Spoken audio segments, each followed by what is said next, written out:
Hello, my name is Isabella Madrigal, and the Native Storytelling Project was created in order to address the lack of Native representation in the arts, to inspire cultural revitalization and strengthening, and to combat the global epidemic of missing and murdered Indigenous women and girls. To do this, I wrote the play Menil and Her Heart, and then my sister and I gathered together community members, Native and non-Native alike, to put on this authentic story.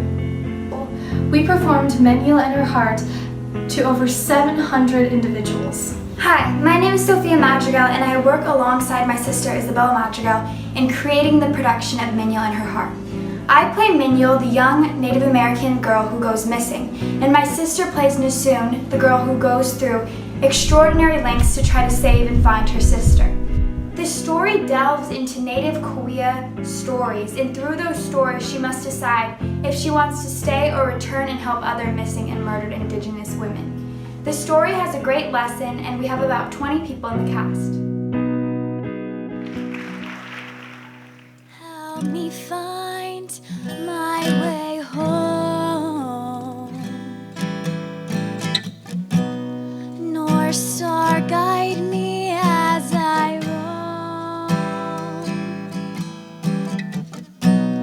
through the skies or over lands. Chukwish Hamish, take my hand.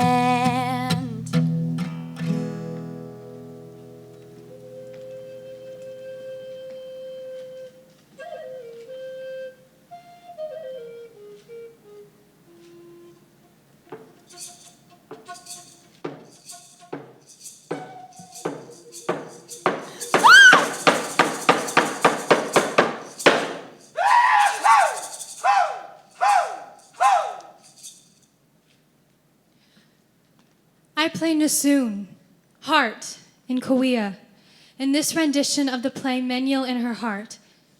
Submerged in bottomless grief, left to pick up the pieces of a broken life until she goes on a journey to find her sister, weaving in and out of ancient Kauai stories that had become buried in her memory long ago. When Nusun ascends into the star world, the spirit world, she must decide if she is willing to sacrifice her life on earth to stay among the stars. Menil and Her Heart tells the story of a young Indigenous woman who is not taken, but instead must make the decision of whether or not she will stay. Whether or not she will stay. Why should she stay when 84% of Native women will experience violence in their lifetimes, when they disappear and are murdered at rates 10 times higher than the national average, when 95% of these cases go undocumented by national news media? Legislation has failed because it does not exist. As of June 2019, the Savannah Act, which would require further protections for these women and ensure that statistics on their disappearances be included in the annual report to Congress, was held at the desk.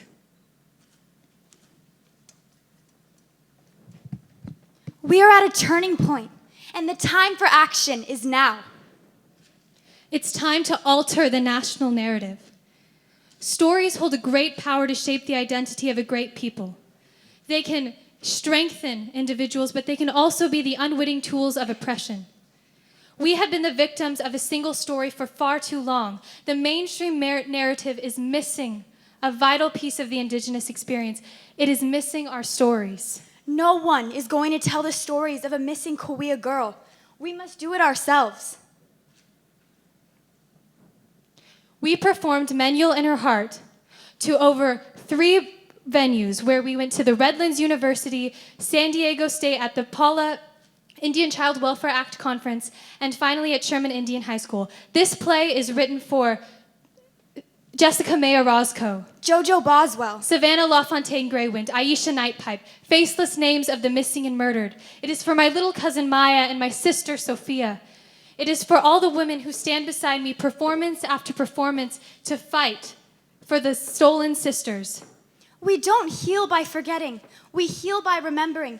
And these stories are our medicine.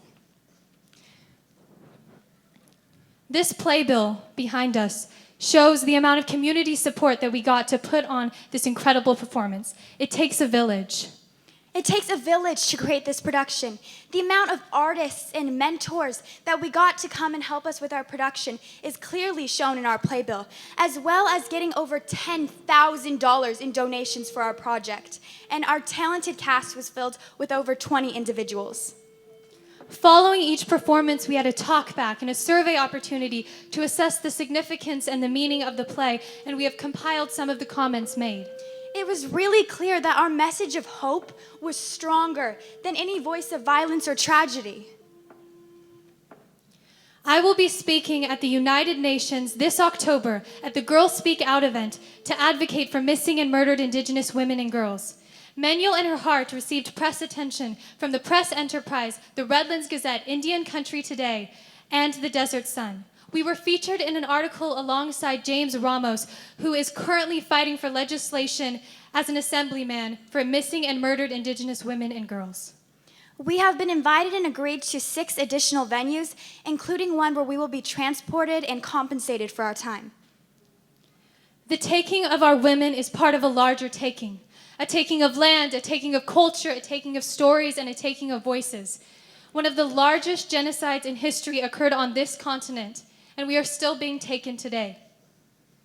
Future funding would allow us to not only share the important stories of our stolen sisters, but also to work with and partner with the all-native Sherman Indian Boarding School and the Dorothy Ramon Learning Center, a cultural center where we would help Indian families and children to write their own one-acts, culminating in a final performance of their work.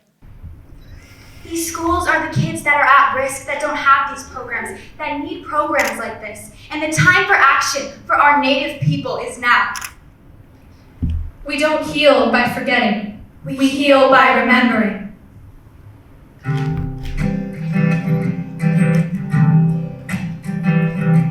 We are animals, and we cannot be caged to provoke us to fight, so we burn a little sage and write poetry.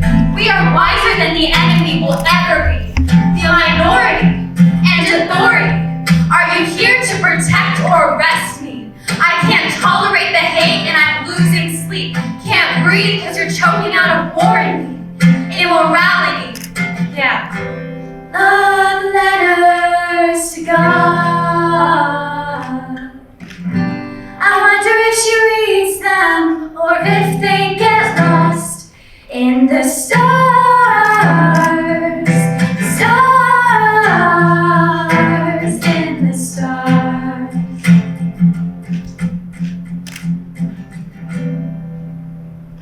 Thank you.